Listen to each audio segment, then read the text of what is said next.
Two houses, same street, same storm, same night. Water came through both ceilings, almost identical stains. One family got a check inside 3 weeks. The other got a denial letter. Same rain, same roof line, same insurance company even. I worked one of these claims myself.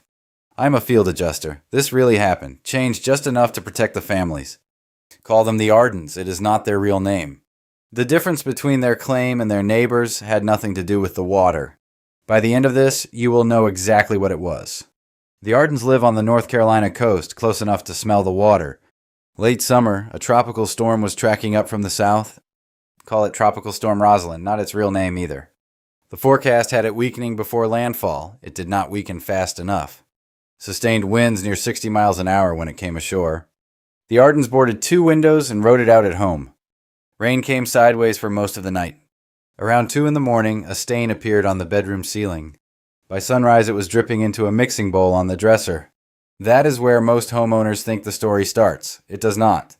The storm cleared out by mid-morning. The Ardens walked the yard first.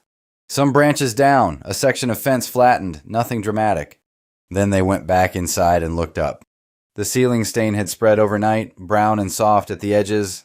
Mr. Arden pressed a finger into the drywall. It gave like wet cardboard. That is not a good sign. It means the water has been sitting. They called their insurance company that same afternoon. A claim number gets you in line. It does not get you an answer. I was the adjuster assigned to their file 4 days later. My job on a water claim is never just to look at the water.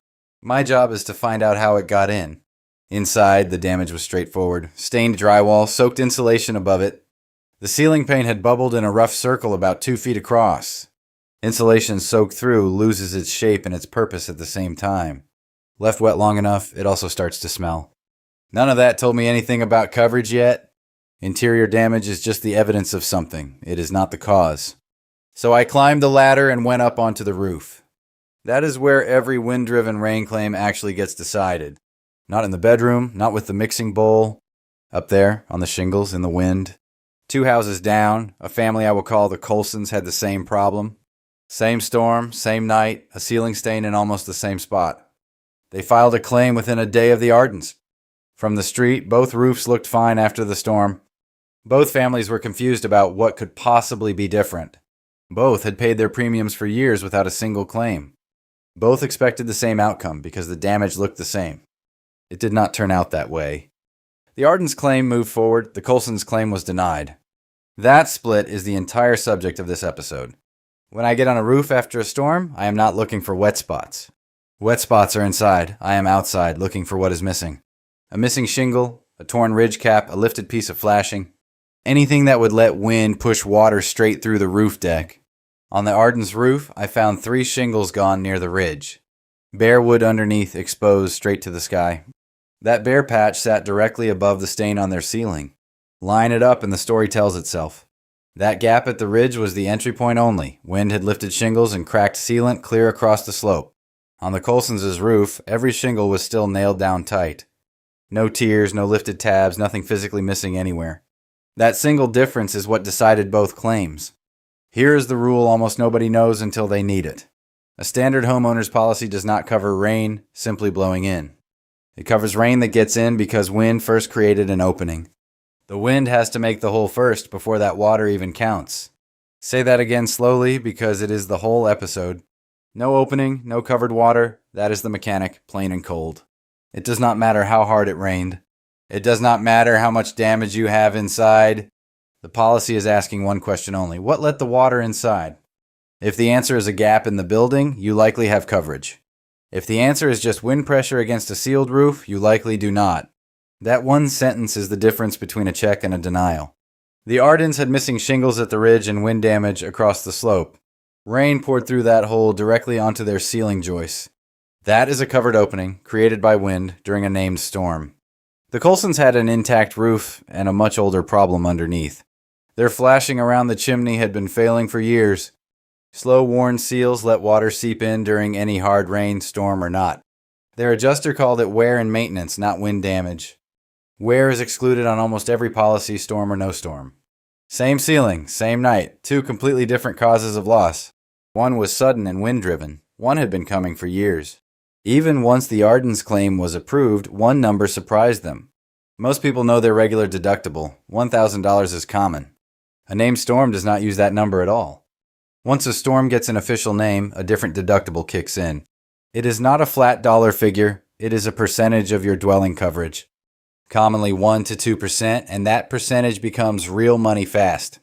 Insure a home for $400,000 and 2% comes to $8,000. The Ardens carried a dwelling limit of $300,000. 2% of that came to $6,000, and that was their deductible. Their full estimate, roof slope and interior repairs together, ran $22,000. The roof's age held back $4,000 of that as depreciation. $22,000 minus $4,000 in depreciation left $18,000. $18,000 minus the $6,000 deductible left $12,000. That $12,000 check reached the Ardens before repairs even began. On a smaller wind-driven rain loss, that same deductible can swallow the entire claim. Damage under the deductible still counts as covered, the check just comes to zero. A few things people confuse with wind-driven rain, worth separating out. Flood is not this, flood is water rising up from the ground. Flood requires an entirely separate policy through the National Flood Insurance Program. A standard homeowner's policy will never pay a flood claim, full stop. Rain that drives in through a window you left cracked open, also excluded. That is not wind making a hole, that is a hole you already had. Water pushed under shingles that are otherwise intact generally falls outside coverage. A roof is built to shed water, not to seal out every last drop. Some driven rain finding its way in gets treated as ordinary weather. Worn flashing, dried out sealant, aging caulk around a vent pipe. All of that is maintenance. Maintenance is the homeowner's job, not the policy's. The line is always the same question. Did wind make an opening? Now here's the part that decides claims nobody talks about. After a storm, the instinct is to stop the leak fast. You call a roofer, he gets up there and tarps the hole. That tarp is the right move. It protects the house from more damage. It is also the single most dangerous moment for your claim. Because once that tarp goes on, the opening gets covered up. Sometimes the roofer replaces the missing shingles the very next day. Either way, the physical proof that wind made a hole disappears. If nobody photographed that gap first, the claim rests on your word alone. The single most important photo on this whole claim type happens before the tarp.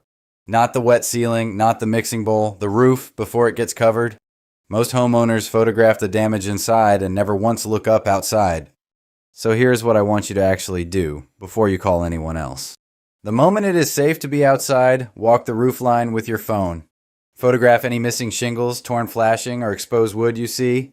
Get a wide shot showing where it sits on the roof. Get a close shot showing the damage itself clearly. Do this before the roofer arrives if you possibly can. If the roofer beats you there, ask him to photograph it before tarping. A 5-minute phone video walking the roof line can save an entire claim. It costs nothing and it takes almost no time at all. It is the cheapest insurance you will ever buy for a claim you already have. The Ardens' roof photos matched what I found up on the ladder. Missing shingles, exposed deck, a straight line to the stain below. Their claim paid out for the roof repair and the ceiling inside. Minus their named storm deductible, which still stung but they expected it by then. I heard later that the Colsons appealed. Their flashing story held up under further review. Their claim stayed denied. The repair became their own cost, not the insurer's. Same storm, same street, two completely different endings. Not because one family lied, because one roof had a hole and one did not. I am not selling you anything here. I am just the one who shows up after. I cannot promise your claim will pay just because you have good photos. I cannot promise a missing shingle guarantees approval either. Every roof, every policy, every adjuster's file is a little different. This channel covers the mechanics, not advice on your specific policy. Read your own declarations page. It carries your real numbers, not my examples. Quick recap. Wind has to make the opening for the water to count.